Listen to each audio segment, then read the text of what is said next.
Kaixo, Nerea Loiola naiz, eta hementxe epizentroa, Ereinekin argitaratu berri dudan ipuin liburua. 7 narrazioz osaturiko liburua da. Azala, asteazkena komandoak egin du, Jon Aranguren eta Maili Zumalabek.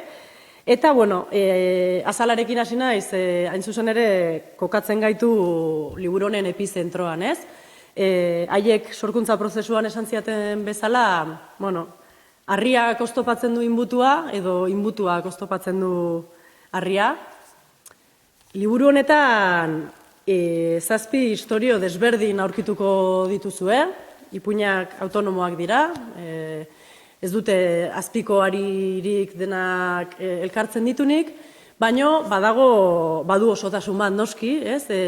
Gai mordoska bat atera dira eta amankomunak dira liburuan, gurasotasuna, desioa, harremanak, nahiak, ezinak, baino bereziki nik usten dut harremanetan ezarritako ardatzak ematen diola osotasuna liburuari, arretasko jarri dut, harremanetan, gauza txikietan, detailetan, eta baita ere erabakien aferak.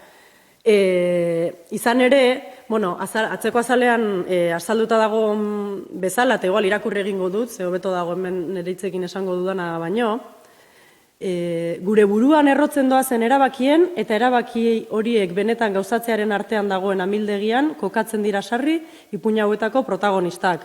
Hau da, alde batetik daukagu erabakiak hartzeko ataka konplikatu hori, baina ondoren askotan zailagoa izaten dena erabakitako hori gauzatzearena, ezta? Eta esango nuke, lokatz horietan ibili naizela.